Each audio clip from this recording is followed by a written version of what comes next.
I used to be a very typical American Christian. I went to Sunday school when I was a kid. I was confirmed in the church when I was in middle school. And then I went to college and medical school and training. And I bought into the idea that you had to choose between science and spirituality. Now, I was a good person. I mean, I certainly bought into the concept of being a good person and honest and ethical and a woman of integrity and all those sorts of things. But the fact is, I was really busy. I became a wife, a full-time surgeon. I was the director of spine surgery at a big university. And pretty soon I had 4 little kids to take care of. I mean, Jesus to me was one more thing on my to-do list that I knew I was never going to get to. But that all changed one day in 1999 when I died. And yes, I literally mean died. I spent 30 minutes under 8 to 10 feet of water without oxygen at the base of this waterfall. And while I was underwater and dying, I asked that God's will be done. And the minute I asked that, I was immediately overcome with a very, very physical sensation of being held and comforted and reassured by Christ. And he took me through a life review that was like nothing I could have imagined.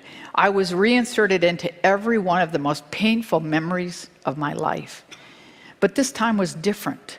I had a complete understanding of the life story of the other people involved, and I felt nothing but compassion, even for the people who had hurt me deeply.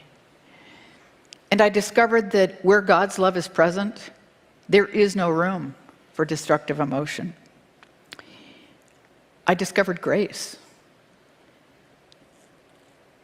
And then I was also shown the beauty that came out of each and every one of those painful experiences when seen from a distant perspective.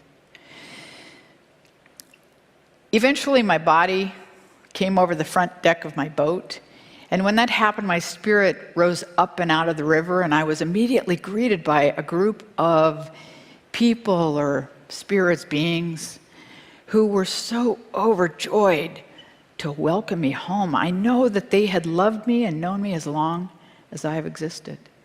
And even as I was with them and rejoicing, I could look back at the river and I could see my friends pull my bloated purple body to shore and watch them start CPR. And I had a wonderful life. But even as I watched that, I knew that I was home and I had no intention of returning. And these people, or spirits, started taking me down this beautiful pathway that exploded with colors and flowers and the aromas of flowers, which is what speaks beauty to my soul. And I absolutely believe that God presents to each one of us the experience at the time of our death that does speak beauty to us, that lets us know that we are known and loved. And we finally got to the end of this pathway, and I was there for what felt like many, many hours.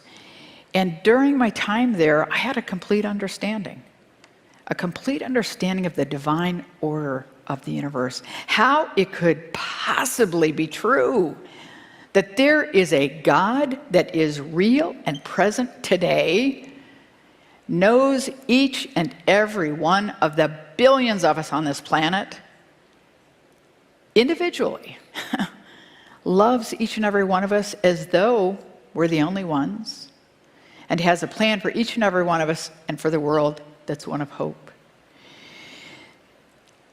And eventually I was told that it wasn't my time, that I had more work to do on earth, and that I would have to go back to my body. So I did what any reasonable person would do, and I said, I'm good, I can stay. But here I am, I got kicked out. But they took that opportunity to then give me this laundry list of work yet to be done. Everything on the list would be challenging, but certainly one of the most challenging things on that list had to do with the coming and unexpected death of my oldest son.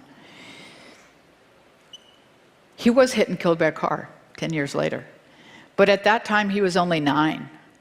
And when I asked the obvious question of why my boy, I was immediately returned to my life review, where I had been shown the truth in God's promise that beauty comes of all things, eventually. And I was reminded that it is always a matter of trust, trusting God's promises to us. And with that, then, I was reunited with my body.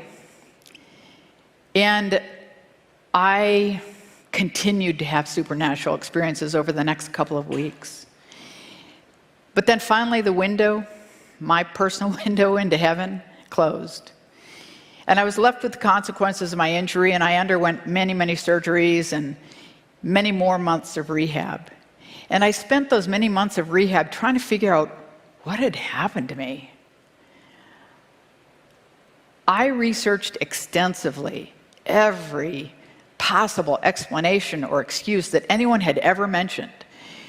I researched, of course, dreams and hallucinations and DMT or other neurotransmitter trips.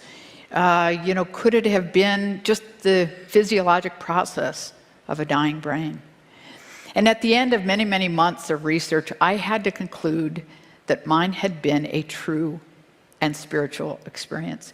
And I discovered also that science and spirituality actually coexist very easily because they answer different questions. And I also discovered that I wasn't alone in this experience. Almost 20 million people in this country alone have had this sort of profoundly transformative experience. And I've spent many years, of course, thinking about my experiences, and I recognize that my most important transformation was moving from hope or a faith in God's promises to an absolute trust. And I do not mean to discount the faith of the Bible, but faith in our culture is so often based on reading or other people's experiences, and it can certainly be strong, but it can just as easily be shaken or lost when challenged. But trust is solid. Trust is an active choice based on the presence of God and the experience